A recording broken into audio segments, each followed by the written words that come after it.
In this movie, we're going to take a look at adding, viewing, and editing our 360 VR clips inside Premiere Pro's source monitor. So we've been doing a lot of work in the project panel. Just to keep in mind, if you're just tuning in, you want to go back to chapter 2.1 so you can import these clips and see the VR metadata that's associated with these clips. So I like to do my editing in the source monitor. Keep in mind, you can do it here in the project panel. In fact, if I switch from the list view that we're in to icon view, I can see icons of my clips, and you can see here that I can hover scrub throughout my clip number 1. I can actually even make in and out points directly here inside the project panel. However, I don't have as much control as I do in the source monitor. So what I like to do is just, I'm going to select one clip, press Control A to select them all. I want to make this window smaller by pressing the accent grave or tilde key. And then I'm just going to now select any one of these that's currently selected and drag it directly into the source monitor. And what happens is all the clips get loaded in. So you'll probably is telling me, well, if all the clips got loaded in, why can't I see them? That's because we only see the first one that we selected currently right now. If I click on this little hidden menu, these 3 lines that you see, you can see all the clips that I've loaded into the source monitor recently. So I'm able to click on one and then be able to work and make in and out points on that particular clip, which is pretty cool. For VR work, we want to do a few things to make this better for our 360 VR editing experience. And one is we want to be able to switch between this mode and the mode that our viewers are actually going to see when we take this footage and sort of wrap it around a spear. So how we can do that in Premiere Pro is there's a lovely button editor. If we click on this plus button, we can add a button that's directly used to toggle our VR 360 video display. If I take this little icon and just drag it here to the toolbar, this is going to help us out. In fact, while we're here, I want to just draw your attention to a couple other buttons. In chapter 2.1, I mentioned if you're working with proxies or create proxies when you ingest material, you can add this sort of toggle proxies button to switch between your proxy or low resolution files and then the master files here that we currently have. Another button that I would like to add is actually this play video into out button. This is just going to make it a lot easier for us to perform some editing inside our source monitor. So I'm just going to take that, drag it here to that button bar, and I'm then going to press OK to close that out. Excellent. So what's this amazing part about the VR video display? If I click on it, there is my footage.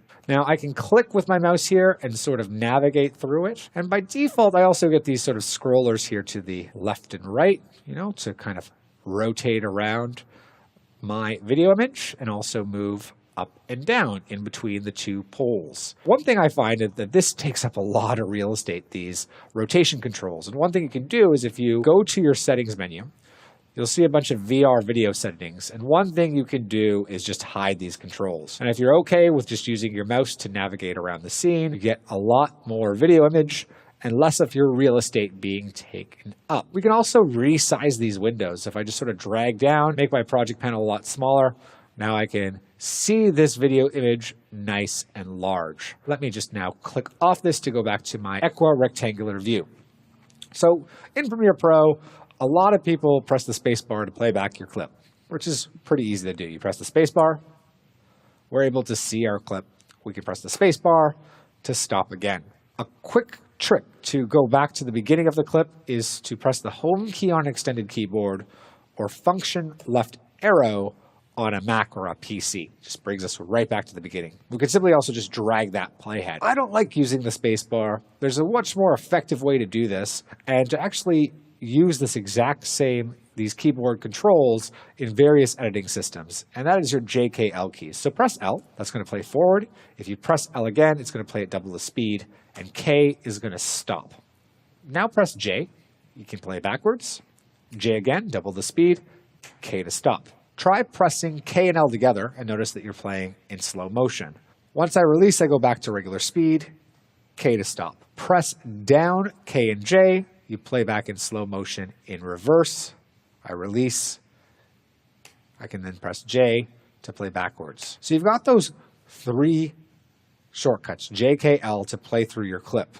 I'm also going to get you to look at your keyboard just for a second right now and look where they are in conjunction to your I and your O keys. Those are the 2 shortcuts for creating in and out points on clips.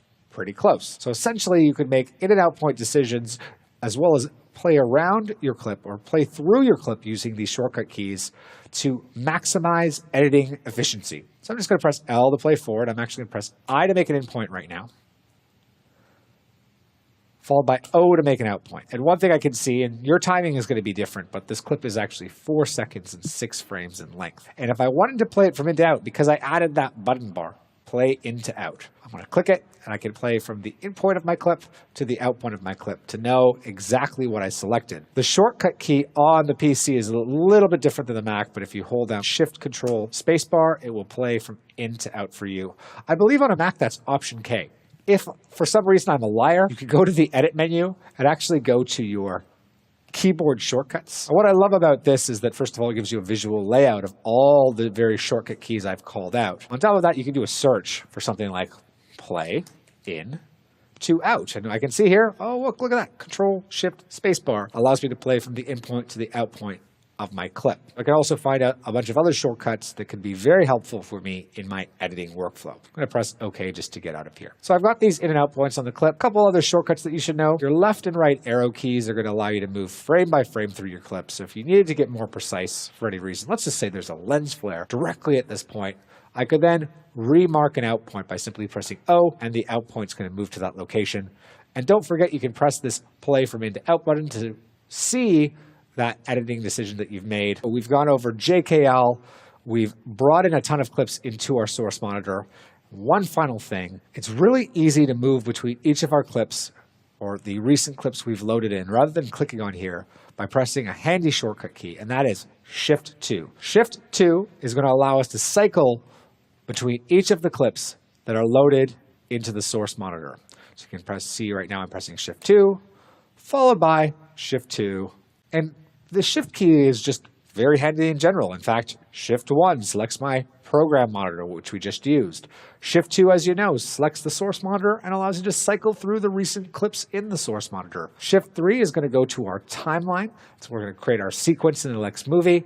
And then Shift 4 is going to select the program monitor, which is kind of like that visual representation of your timeline. We're about to create a new sequence and then actually edit some clips inside that sequence in the next movie.